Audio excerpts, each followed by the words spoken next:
Personne n'aurait imaginé qu'un simple après-midi ordinaire, perdu au milieu des bureaux vitrés de Paris, puisse devenir le point de départ d'un enchaînement aussi décisif.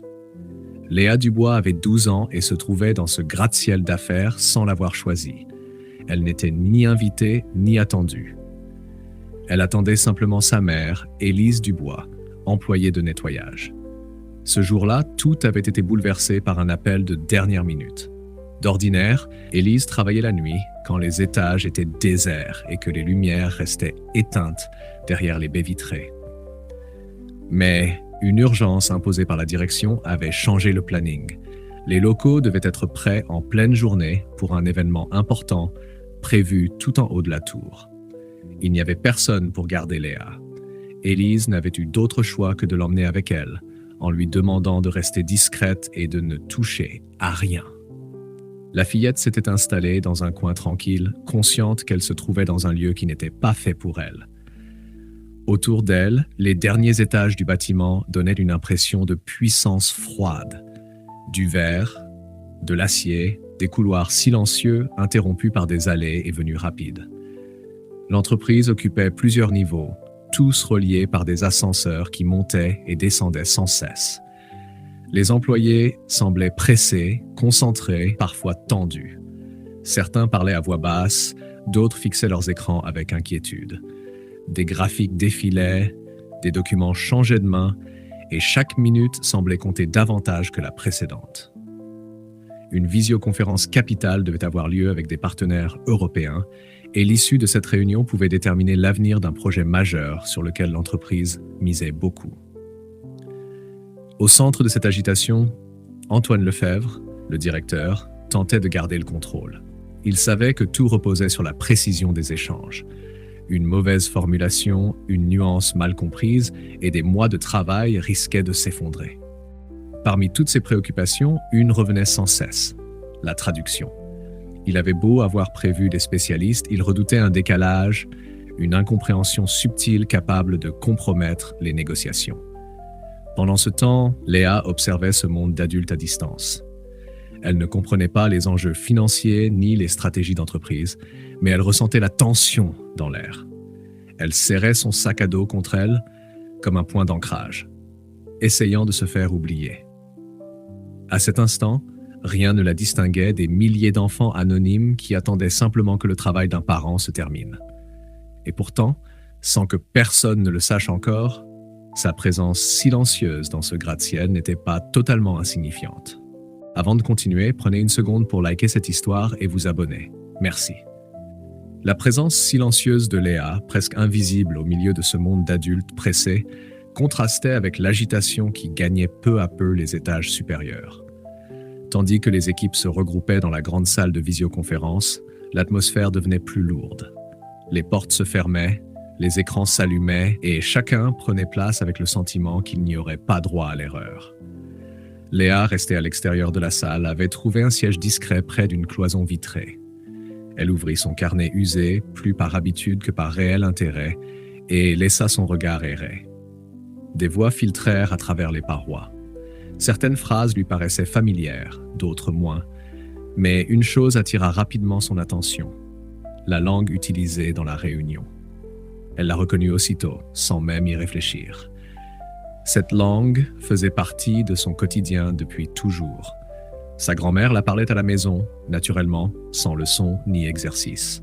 Léa avait grandi en l'entendant raconter des souvenirs, commenter les informations, plaisanter avec des amis. Elle n'avait jamais appris à la traduire consciemment. Elle la comprenait simplement, comme on comprend une voix familière.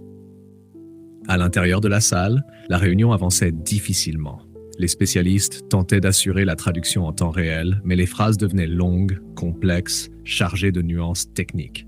Certains échanges perdaient leur clarté. Des hésitations apparaissaient, des regards inquiets se croisaient. Antoine Lefebvre sentit la tension monter.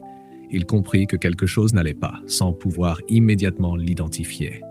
Un terme mal interprété provoqua un silence.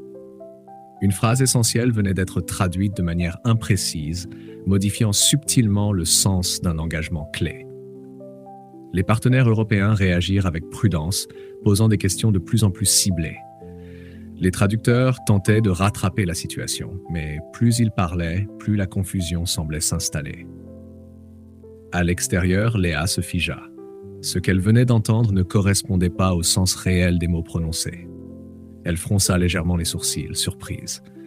Pour elle, l'erreur était évidente. Les mots employés ne signifiaient pas ce qui venait d'être transmis. Ce n'était pas une faute grossière, mais une nuance mal comprise suffisamment subtile pour passer inaperçue, et pourtant assez grave pour changer le cours des discussions. Léa hésita. Elle savait qu'elle n'était qu'une enfant, qu'elle n'avait rien à faire là. Mais plus elle écoutait, plus elle comprenait que cette confusion pouvait tout compromettre. Sans éclat, sans intention de se mettre en avant, elle murmura quelques mots à sa mère lorsqu'Élise passa près d'elle. Des mots simples, précis, qui expliquaient la différence de sens. Élise, surprise, s'arrêta. Elle connaissait les capacités de sa fille sans jamais leur avoir donné une importance particulière. Cette fois pourtant, le sérieux dans la voix de Léa la frappa. Elle hésita à son tour, puis décida d'en parler à un responsable présent à proximité. La chaîne d'événements s'enclencha discrètement, presque à contretemps de l'agitation ambiante. Sans que la plupart des participants ne comprennent immédiatement ce qui venait de se passer, une correction fut apportée, plus précise, plus fidèle au propos initial. La discussion reprit, plus stable. Le risque d'erreur grave venait d'être évité, non par une expertise officielle, mais par une connaissance acquise dans le silence d'un foyer familial. À cet instant précis, personne n'applaudit, personne ne se leva. Mais l'équilibre fragile des négociations venait d'être préservé, et le fil tendu sur lequel reposait l'avenir du projet ne s'était pas rompu. La réunion se poursuivit dans un climat plus mesuré. Les échanges restaient prudents, mais la compréhension mutuelle avait été rétablie. Les partenaires européens posaient encore des questions, cherchaient des garanties, négociaient chaque détail. Rien n'était gagné, mais rien n'était perdu non plus. Pour Antoine Lefebvre, c'était déjà une victoire silencieuse.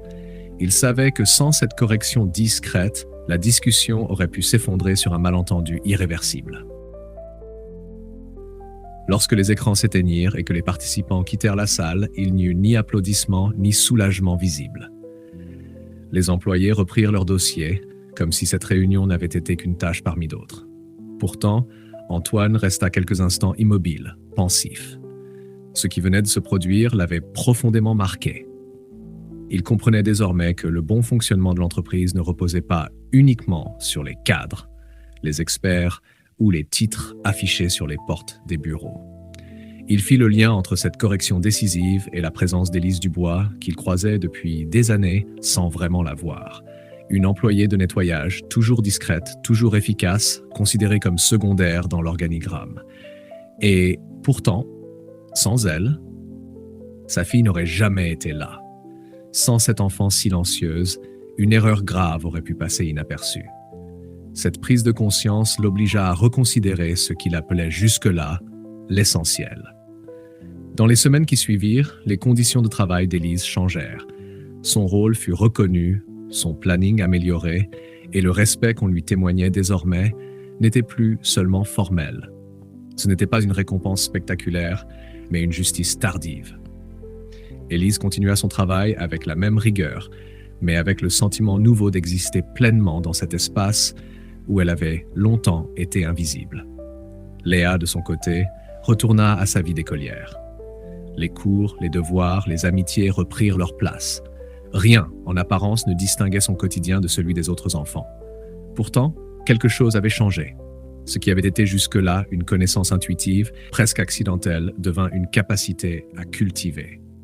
Elle comprit que ce qu'elle savait avait de la valeur, même si cela venait d'un simple héritage familial. Cette histoire n'a pas transformé le monde des affaires ni bouleversé les marchés.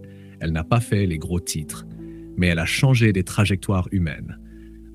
Elle a rappelé que l'intelligence ne se manifeste pas toujours là où on l'attend, et que les contributions les plus décisives peuvent venir de ceux que l'on ne regarde jamais. Elle nous enseigne aussi que chaque personne, quel que soit son rôle, porte en elle quelque chose d'unique. Écouter, observer et respecter les autres peut parfois éviter des erreurs bien plus grandes que les décisions prises dans les salles de réunion les plus luxueuses. Si cette histoire vous a touché, prenez un moment pour liker, vous abonner, partager et nous dire en commentaire ce que vous en pensez ou d'où vous regardez cette vidéo. Votre soutien permet à ces récits de continuer à être racontés.